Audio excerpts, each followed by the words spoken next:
Good morning, students. Applied Chemistry Unit 3 Water Part 4 Water Part 4 में हम पढ़ेंगे Determination of Hardness of Water by EDTA method. It is also called as complexometric titration. Complexometric titration के साथ साथ हम इसमें कुछ important questions जिसमें temporary hardness को निकालना, permanent hardness निकालना, total hardness निकालना सिखाएंगे। और मैंने जो according to the requirement MCQ भी ऐड किए हैं। इसमें 5 या 6 एमसीक्यू बन रहे थे इस टॉपिक से, वो भी मैंने लास्ट में ऐड किए हुए। प्लीज एंड तक जरूर देखिए। Determination of hardness of water bye EDTA method. EDTA method से हम वाटर को डिटरमाइन करते हैं। इस टाइट्रेशन को हम क्या टर्म देते हैं? Complexometric titration. This titration is called as complexometric titration. ठीक है, तो हम बच्चों इसको क्या देंगे? ये एमसीक्यू का क्वेश्चन बन गया। It is called as complexometric titration. And what is the full form of EDTA? Ethylene diamine tetra acetic acid. And EBT is the eriochrome black T. तो structure of EDTA ethylene CH2CH2 and CH2CH2COOH, इसके 4 group जुड़ जाएंगे तो ethylene diamine tetra acetic acid. And structure of eriochrome black T EVT N double bond azo dye से जोड़ देते हैं। इसमें नेप्थॉल टाइप में ग्रुप है तो OH लगा हुआ है। इसी तरह 2 यहाँ पे बेंजीन रिंग को जोड़ के यहाँ पे OH ग्रुप लगा देंगे और एक साइड में इसके NO2 ग्रुप जुड़ा हुआ है और ये SO3 Na जुड़ा हुआ है। EDTA मेटल कॉम्प्लेक्स बनाते हैं तो EDTA मेटल कॉम्प्लेक्स में ये ऑक्टाहेड्रल कॉम्प्लेक्स बनाता है। ठीक है बच्चों, ये कौन सा कॉम्प्लेक्स बनाता है? Octahedral complex. क्योंकि 6 साइड्स है इसके पास, हेक्साडेंटेन के पास, तो 6 साइड्स कौन कौन सी? एक नाइट्रोजन, दूसरा नाइट्रोजन, 2 नाइट्रोजन और 4 ऑक्सीजन साइड्स हैं। ठीक है, तो ये 6 साइड से हेक्साडेंटेड लिगेंड बना लेता है। तो हम किस तरह स्ट्रक्चर बनाएंगे? तो हमें एक साइड से CH2 लिख के फिर उसको साथ में नाइट्रोजन को जोड़ देंगे, तो ये नाइट्रोजन तक हो गया। फिर उसके बाद नाइट्रोजन से हमें 2 नाइट्रोजन के पास में ये CH2COH जुड़ा हुआ है तो CH2COH जुड़ा हुआ है, तो इस नाइट्रोजन से CH2CO करके इस वाले ऑक्सीजन से जोड़ देंगे। इसी नाइट्रोजन से दूसरा CH2CO करके यहाँ पे ऑक्सीजन से जोड़ देंगे। ठीक है, तो इस तरह ये 4 से जुड़ गया। इसी तरह यहाँ पे आएंगे तो NCH2CO, ये O का यहाँ पे जुड़ जाएगा, दूसरा ये CH2CO, ये यहाँ पे O जुड़ जाएगा। ठीक है, तो 4 ऑक्सीजन और 2 नाइट्रोजन के साथ में जुड़ के हेक्साडेंटेन लिगेंड चीलेट्स कंपाउंड्स बनाता है, मेटल चीलेट्स कंपाउंड्स बना लेता है। Now principle of complexometric titration. Complexometric titration का प्रिंसिपल क्या है? तो मेनली क्या है कि इसका प्रिंसिपल ये होता है, ये हार्ड वाटर में कैल्शियम और मैग्नीशियम आयन प्रेजेंट होते हैं। तो सबसे पहले EVT के डालने पे EVT का ये कलर बना देते हैं वाइन रेड कलर। ठीक है, वो क्या होता है? अनस्टेबल कॉम्प्लेक्स होता है। फिर अनस्टेबल कॉम्प्लेक्स होने पर फिर हम EDTS इसको टाइट्रेट करना शुरू कर देते हैं। तो टाइट्रेट करना शुरू करते हैं तो ये कलरलेस हो जाता है और EVT पूरा सेपरेट हो जाता है, क्योंकि सारा कैल्शियम मैग्नीशियम पूरा EDTA के साथ में कॉम्प्लेक्स बना लेगा तो वो कलरलेस हो जाएगा, स्टेबल कॉम्प्लेक्स होता है और EVT फिर ब्लू कलर पे सेपरेट आउट हो जाता है। तो इसीलिए हमें सॉल्यूशन का कलर क्या दिखता है? Blue colour. तो एंड पॉइंट क्या है इसका? Blue colour. तो ethylene diamine tetraacetic acid and its disodium salt. ठीक है, ध्यान रखना EDTA के जो हम सॉल्ट्स लेते हैं तो EDTA मेनली जो डिजोल्व हो रहा है तो वो डाइसोडियम सॉल्ट्स है। ठीक है, फॉर्म में chelated soluble complex when added a solution of certain metal cations. Irochrome black tea is added to an aqueous solution containing calcium and magnesium ion at a pH of 10. ठीक है, तो ये इरोक्रोम EVT का pH कितना है? 10। ये क्या नाम बेसिक pH में होता है 10 प्लस माइनस 0.1। तो इस pH को मेंटेन करने के लिए हम क्या करते हैं? इसमें हम बफर सोल्यूशन ऐड करते हैं। बफर किसका है?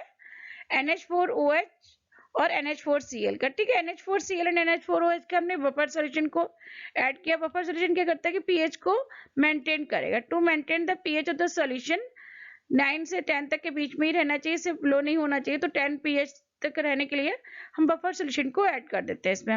If EDTA is then added as a titrant बताया, नॉन कंसंट्रेशन क्या है? EDTA की है। The calcium and magnesium will be complex. तो पूरा जितना भी कैल्शियम मैग्नीशियम आयंस है वो कॉम्प्लेक्स बना लेंगे। After sufficient EDTA has been added, all the magnesium and calcium ion forms complex. The solution will turn from wine red to blue color. ठीक है, तो एंड पॉइंट क्या आ गया? Blue colour. ब्लू कलर हमारा and point है। This is the end point of the titration. तो reaction कैसे होगी? पहले हार्ड वाटर था, हमने EVT डाला, EVT डालने के बाद बफर सॉल्यूशन डाला तो हमारा कलर कौन सा आ गया? वाइन रेड कलर आ गया। ठीक है, कैल्शियम मैग्नीशियम और EVT कॉम्प्लेक्स बना के क्या हो गया? वाइन रेड कलर हो गया। तो it is a unstable complex. फिर से हमने EDTA के साथ में इसको टाइट्रेट करना शुरू कर दिया। टाइट्रेट करेंगे तो ये कौन सा कलर आ गया, कलरलेस हो गया। वही हमारा तो कलरलेस होने पे कैल्शियम और मैग्नीशियम और EDTA मिलके कलरलेस स्टेबल कॉम्प्लेक्स बनाएंगे और EVT की वजह से कौन सा कलर आएगा, ब्लू कलर। तो जो हमारा एंड पॉइंट होगा।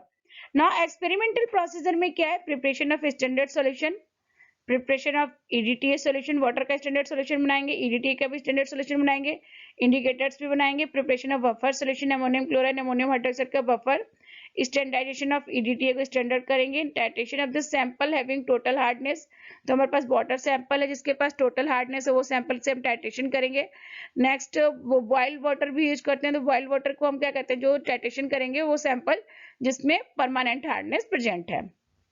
नाउ ऑब्जर्वेशन, ऑब्जर्वेशन में क्या लिखेंगे, let the volume of the water taken for each titration ने एज्यूम कर लिया, कितना टाइट्रेशन के लिए वॉल्यूम क्या लिया, 50 ml लेते हैं, ठीक है। Volume of EDTA used when titrated against standard hard water, तो स्टैंडर्ड हार्ड वाटर के अगेंस्ट में जितना भी EDTA यूज करेंगे तो क्या है, V1 है।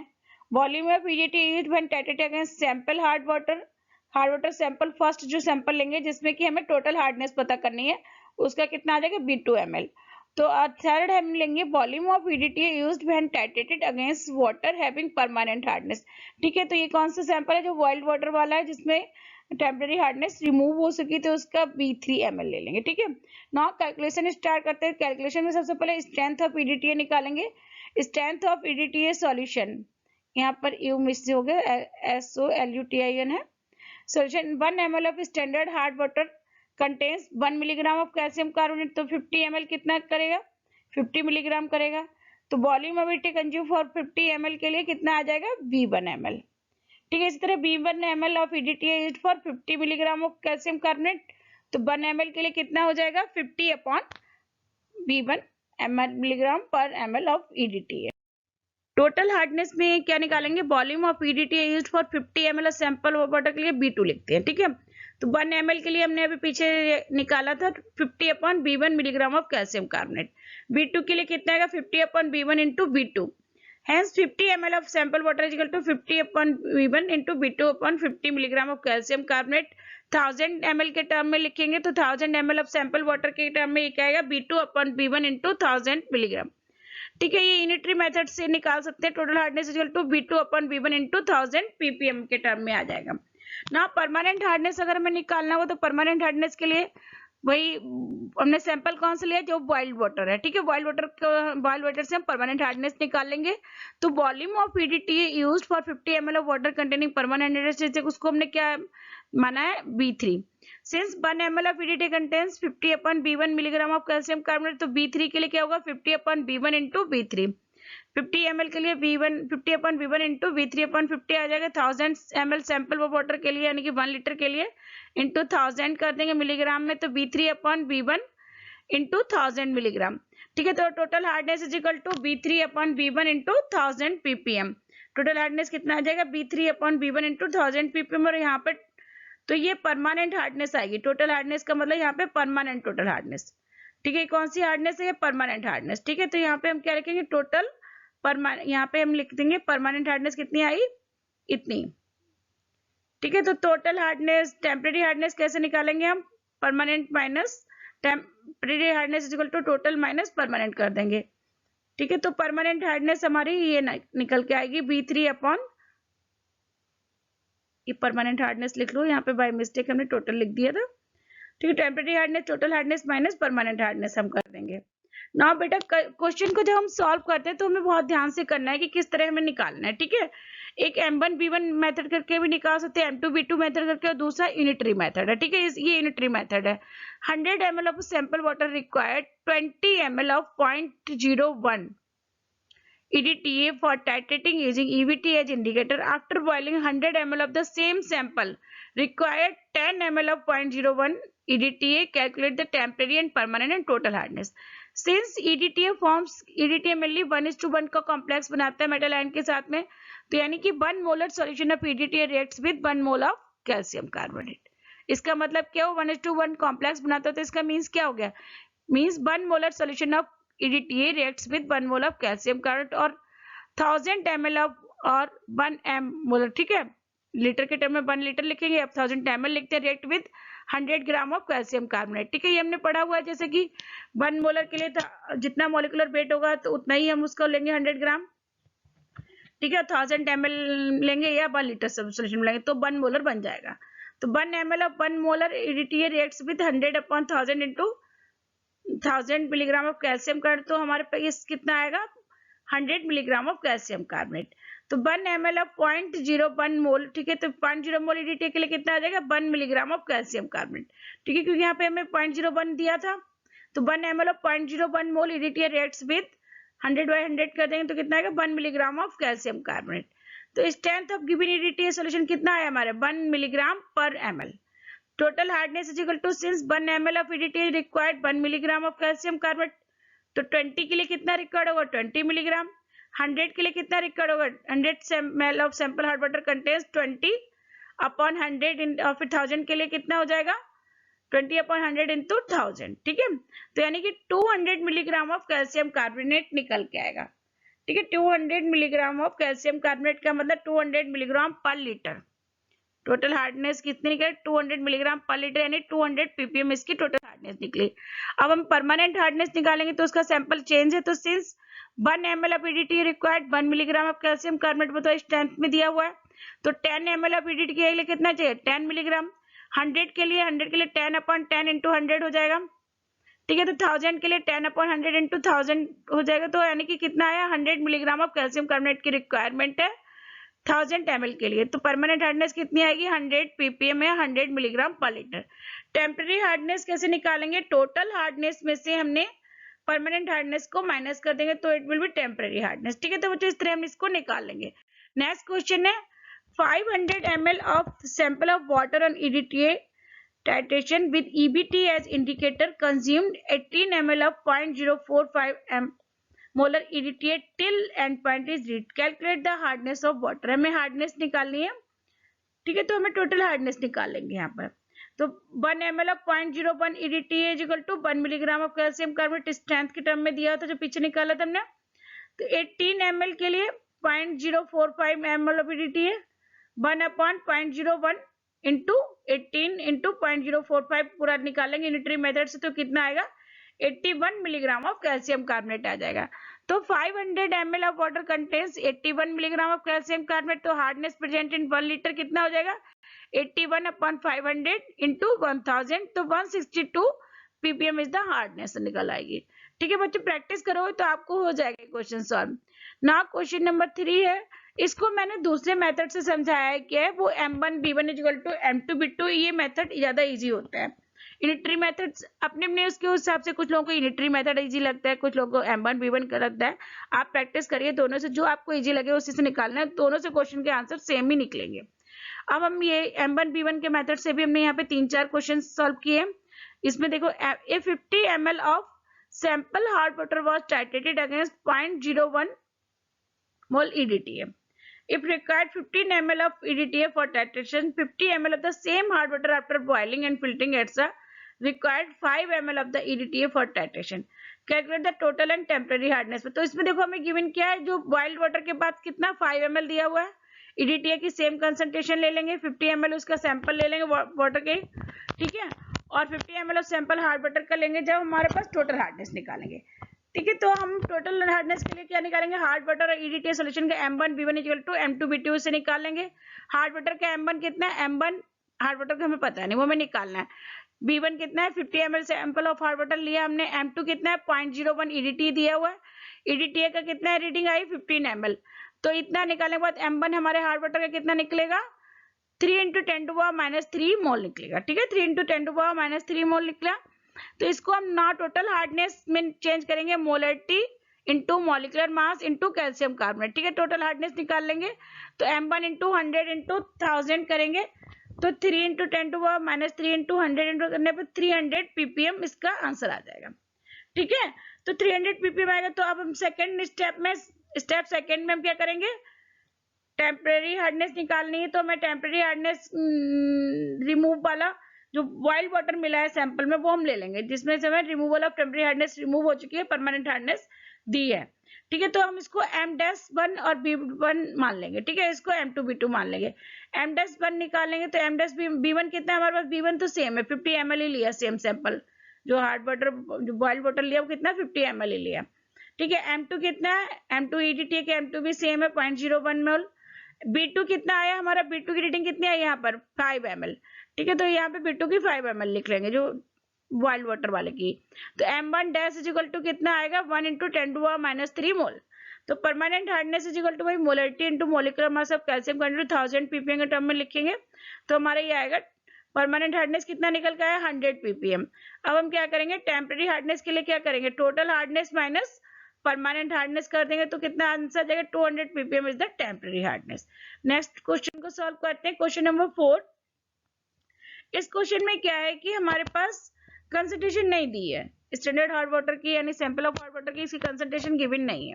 ठीक है, तो हम पहले कंसंट्रेशन निकाल लेंगे। तो कंसंट्रेशन निकालने के लिए वही molarity is equal to given weight upon molecular weight into 1000 करके या number of moles of solid dissolve in 1 litre of the solution करके हम निकाल लेंगे इसको। तो इसमें बताया कि 1 कैसे बनाया, sample of hard standard hard water हमने बनाया 1 ग्राम of calcium carbonate dissolve in dilute HCl and the solution was make 1 litre. ठीक है, यानी वॉल्यूम कितना 1 लीटर सॉल्यूशन हमने मेक कर लिया, तो गिवन वेट कितना होगा 1 ग्राम। तो given weight upon molecular weight into dissolve in 1 litre solution से हम मोलरिटी निकालेंगे। तो molarity of sample of hard water निकालेंगे W अपॉन 100 क्या है molecular weight of the calcium carbonate into B। Volume कितने में लेना है, वॉल्यूम में 1 लीटर में लेना है। तो ये कितना निकल आएगा कि मोलरिटी निकल आएगी स्टैंडर्ड हार्ड वाटर यानी सिंपल हार्ड वाटर की मोलरिटी निकलेगी 0.01 मोलर।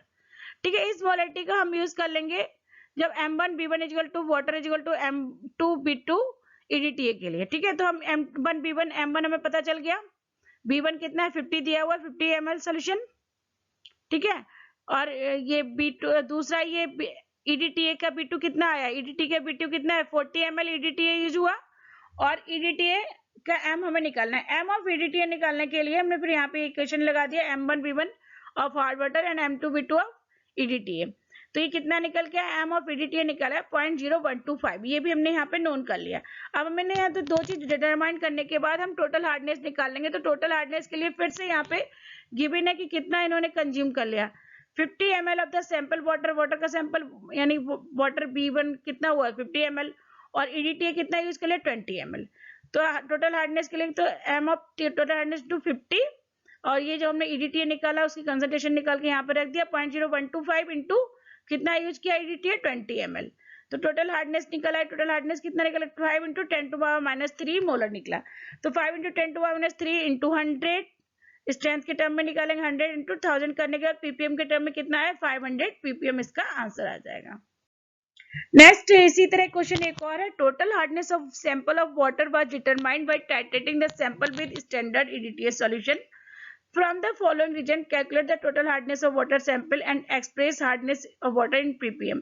तो यहाँ पे 50 ml of water required, 14 ml of ये EDTA का दिया, 14 ml इसका वॉल्यूम दे दिया, EDTA की कंसंट्रेशन भी दे दी 0.01 मोल EDTA।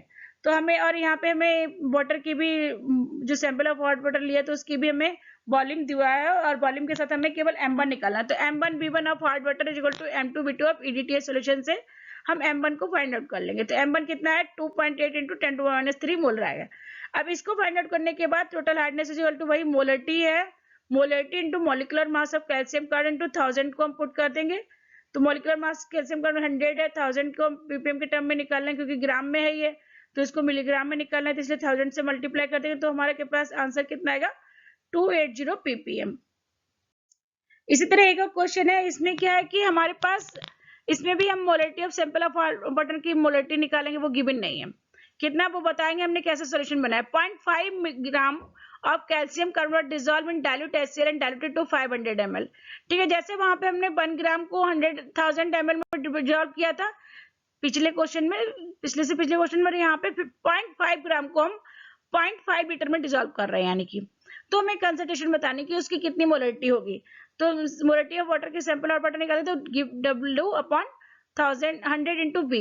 तो 0.5 ग्राम को हम कैल्शियम कार्बोनेट को डिसॉल्व कर रहे हैं 100 इंटू वॉल्यूम कितना हाफ लीटर, 0.5 हाफ लीटर यानी 500 ml लिख सकते हैं, या इसको 0.5 लीटर लिख सकते हैं हाफ लीटर। तो इतना स्टैंडर्ड हार्ड वाटर की कितना आया मोलरिटी 0.01 मोल। जब हमें स्टैंडर्ड हार्ड वाटर की मोलरिटी पता चल जाएगी, इसके बाद हम इसको molarity of hard water into volume of hard water, volume कितना हार्ड वाटर का ले रहा है 50 ml, यहाँ पे दिया हुआ 50 ml ले रहे हैं हम उसको, ठीक है। 50 ml ये हार्ड वाटर का वॉल्यूम है, 48 ml कितना EDTA का है, ठीक है। तो 0.0414 EDTA का कंसंट्रेशन निकालना है हमें, 48 यहाँ पे गिवन है, तो 48 के अकॉर्डिंग हमने EDTA कंसंट्रेशन कितना निकाला 0.0104 निकल गया है ना। फिर इसमें और क्या दिया है, इसके बाद दिया 15 ml of given hard water sample required 15 ml of EDTA solution for titration. अब हम टोटल हार्डनेस के लिए टोटल हार्डनेस निकालेंगे, तो molar total hardness molar into 50, ये गिवन है यहाँ पे 50 इंटू या EDTA के मोलर इंटू 15, ये भी गिवन है यहाँ पे 15 भी, ठीक है। इसको रखने के बाद तो टोटल हार्डनेस कितना निकलेगी 3.2 into 10⁻³ total hardness equal to molarity into molecular mass of calcium 1000 ppm रखने पर 312 ppm इसका आंसर आ जाएगा। अब मैंने कुछ इंपॉर्टेंट MCQ भी डिस्कस किए, ये एक्चुअल में एग्जाम का पैटर्न इस बार में भी MCQ के पैटर्न पे हो जाएगा, तो हमें MCQ भी डिस्कस कर लिए। 6 MCQ जो मुझे यहाँ पर अभी लगे इस पर्टिकुलर टॉपिक में, वो मैंने बनाए हुए हैं। The incorrect property of standard titrant used for hardness estimation among the following is। बच्चे क्या होता है, बच्चे मेनली कंफ्यूज क्या होता है, यहाँ पे इनकरेक्ट और करेक्ट को नहीं पढ़ पाते ढंग से, ठीक है। जब भी MCQ करें तो MCQ में कोई जल्दबाजी नहीं करनी, आराम से क्वेश्चन पढ़ना है। यहाँ पे इनकरेक्ट प्रॉपर्टी लिखा है कि, और मतलब सारे प्रॉपर्टी करेक्ट है, केवल एक ही प्रॉपर्टी है जो उसको मैच नहीं कर रही है hardness of estimation of hardness को। तो फर्स्ट क्या, it is disodium dihydrate salt of EDTA है, फर्स्ट स्लाइड में बताया था। It is a primary standard, non standard है तो ये प्राइमरी स्टैंडर्ड है। It is a water soluble, is भी करेक्ट है। तो it is a bidentate ligand, ये करेक्ट नहीं है क्योंकि ये कौन सा लिगेंड है, ये हेक्साडेंटेड लिगेंड, तो आंसर क्या होगा D, क्योंकि it is a hexadentate ligand. The number of coordination sites in EDTA में कोऑर्डिनेशन साइट्स कितने होते हैं, बहुत 12 से पढ़ते आ रहे, 11-12 से 6 कोऑर्डिनेशन साइट्स होती है EDTA में। नेक्स्ट क्वेश्चन है, hardness of water is conveniently expressed in terms of equivalent amount of, किसके टर्म में होता है, कैल्शियम कार्बोनेट के टर्म में, ठीक है। वो मैंने फर्स्ट सेकंड दोनों क्लास में बताया है। Estimation of water hardness is done by the complexometric titration, argentometric, both of these, none of these, यानी कि कॉम्प्लेक्सोमेट्रिक से होता है, दोनों से नहीं होता, ठीक है। कॉम्प्लेक्सोमेट्रिक टाइट्रेशन से हम वाटर को एस्टिमेट कर लेते हैं। Metal EVT complex has bind red colour at pH, कितने pH पे होगा बाइंड रेड कलर, 10 pH पे, ठीक है। तो इसलिए हम इसको बफर सॉल्यूशन भी ऐड करते हैं। The colour of metal EDTA complex का कलर क्या है, colourless. Metal EDTA stable complex बनाते हैं, स्टेबल कॉम्प्लेक्स का कलर क्या है, कलरलेस। थैंक यू बच्चों, वीडियो को देखते रहना, लाइक करना, सब्सक्राइब करना। नेक्स्ट टॉपिक है ब्रेक पॉइंट क्लोरीनेशन, ठीक है। एक्चुअल में मेरी कुछ टाइम से मैं बीमार थी, तबीयत नहीं ठीक चल रही थी, इसलिए वीडियो अपलोड करने में टाइम नहीं लग पाया। मैं कोशिश करूंगी विद इन वीक, यानी कि 15 आज हो गई है, 16 21 तक मैं सारा सिलेबस अपलोड कर दूं। थैंक यू बच्चों, have a nice day, good luck, take care.